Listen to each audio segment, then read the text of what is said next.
Welcome to my channel, guys. Today I wanna share with you one of the scariest and creepiest story I ever found, because it could be literally any one of us.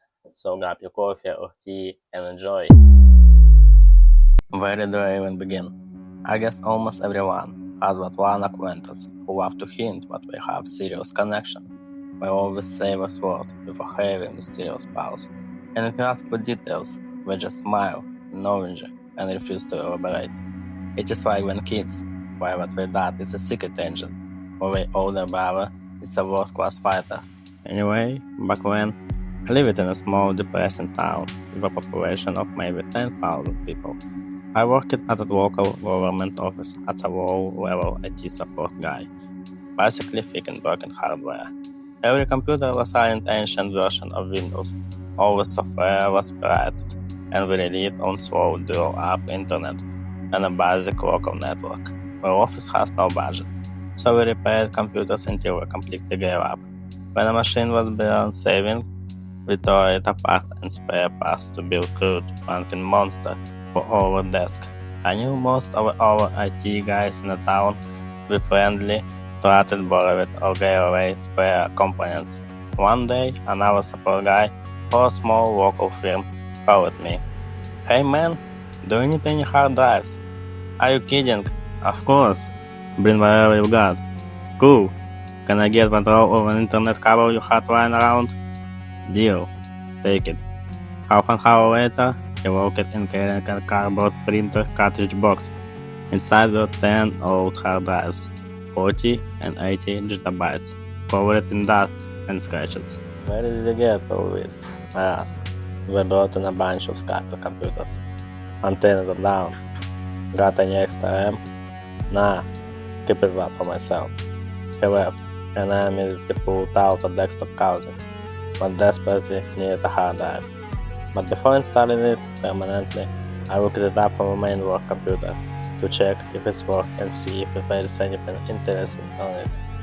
The drive was fully functional, split into two parts.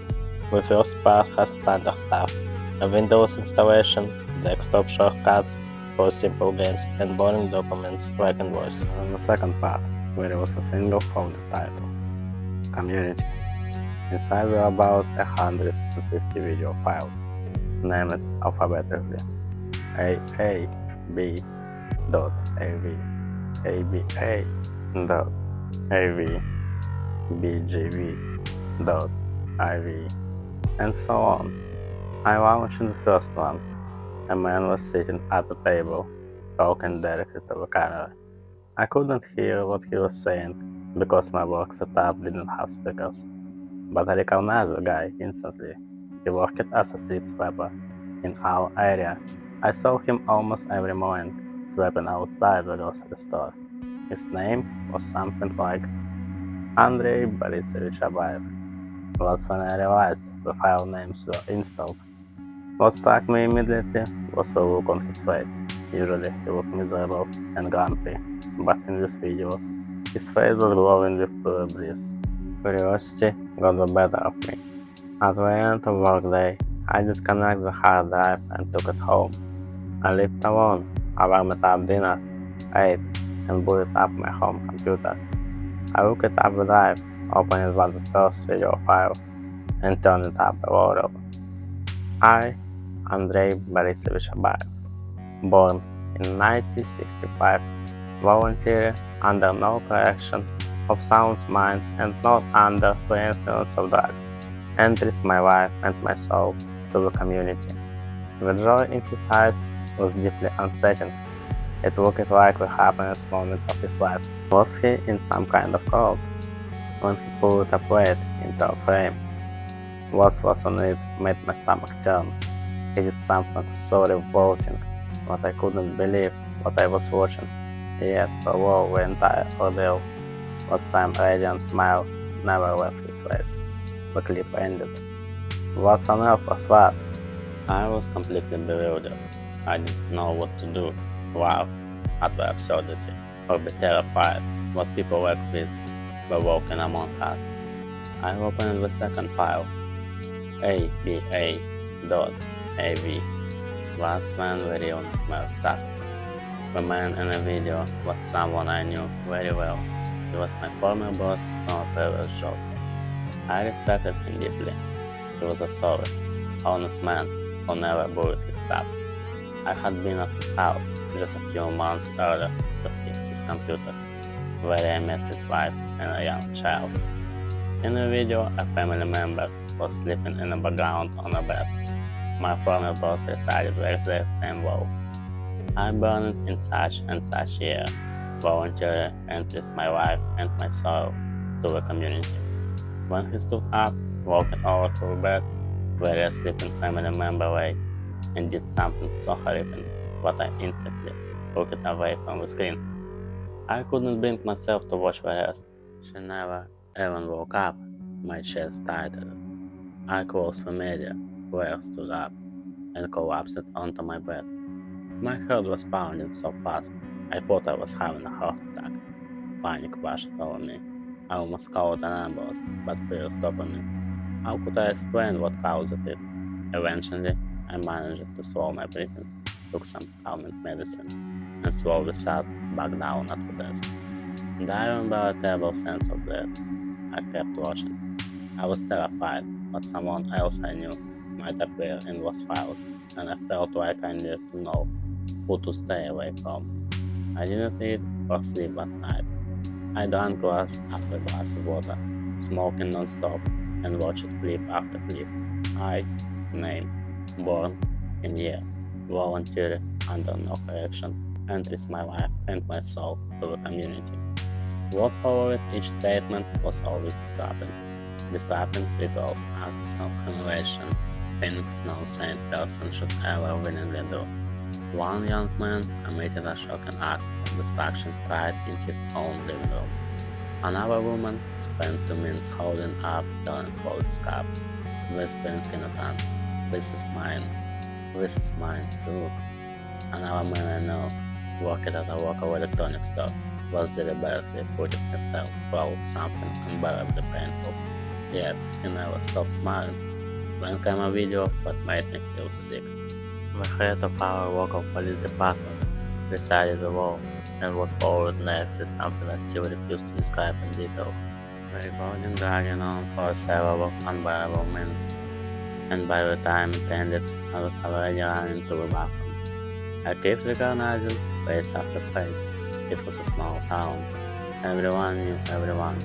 And among those videos, I found the IT guy who had brought me the hard drives. What was I supposed to do? Go to the local police.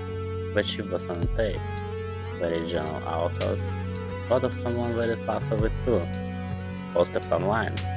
On my slow draw connection, uploaded even one video would take days. Simply put, I panicked. I was scared out of my mind. The only thing I managed to do copy all the video files onto a blank DVD, put it in an envelope and hide it deep inside my closet, under a stack of bedsheet. The next day, I brought the hard drive back to work, put it back in the printer box, and slid it under my desk. I sat at my computer and tried to act natural. A bit later, our accountant walked in. I forced a polite smile, trying desperately not to recall what she had done in her video. "You look pale," she nodded. "Are you sick?" "Just cough a draft," I lied, hoping for effect. Later that afternoon, the IT guy who gave me the drives called. "Hey, listen, I need those hard drives back." Turned out that manager had not officially written them off yet, so there is an audit coming up. "Oh man," I coughed into the receiver. "Sure, come pick them up." He came by, and I handed over the box. I acted completely normal, terrified, but he was so panicked in my eyes.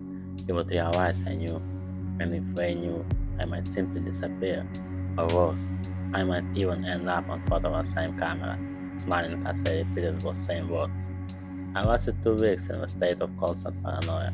On a Friday evening, I decided to drink. I bought 2 cheap bottles of vodka, and I stepped out of the store. I nearly ran into Sergey, the acquaintance who always thought about his serious connections. "Hey, celebrating something?" he asked. "No," I muttered. When acting in impulse, I added, "Come over, let's have a drink." He was not on any of the videos. We went to my apartment, sat in the kitchen, and finishing the first bottle. Sergey got drunk, stronger, losing it, and he started telling his usual extravagant stories, when predictably he leaned in and said, with an annoying knowing look, "Well, you know what kind of connection I have." Something snapped inside me.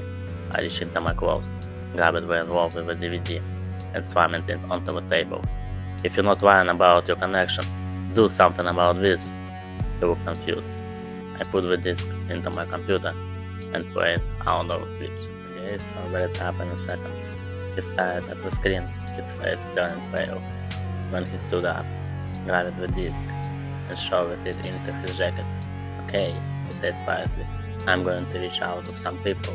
Keep your mouth shut." When he left, I finished the vodka, passed out, and spent the entire weekend sick in bed. On Monday morning, during my walk to work, I noticed piles of trash overflowing on the streets. The street sweeper from the first video wasn't there. Over the next month, people in our town started disappearing or dying under strange circumstances. The police chief collapsed at his desk and never made it to the hospital. A store clerk walking out to buy cigarettes and never returned. The accountant of my office suddenly quit and left town without saying goodbye to anyone. Within a few weeks, the population of our small town had dropped by nearly 150 people. Maybe Sergei's connections were real after all. I tried asking him once who he had given the disc to. He looked at me with absolute seriousness and said it wasn't far beyond my level to know. Many questions remained. What held what community together? Was it multiple blackmail, cult worship, something else? I thought about it for years, and I noticed one terrifying pattern. Every single person on those tapes before the disappearance had been unnaturally healthy. They never got sick, never seemed strange, and possessed standard physical endurance. I also thought about the over 9 hard drives I never got to check. And most of all, I kept thinking about the person behind the camera, the one holding it steady, the one whose faint breathing I could hear in the background on every single video. Oh my god, I hope you like it because it is really true. You don't never know what happens in human minds, what we're thinking about, what we're doing in life. You think it's this normal guy, and when it's turning out, it's it's not. So, goodbye. Put a like and a comment if you like it.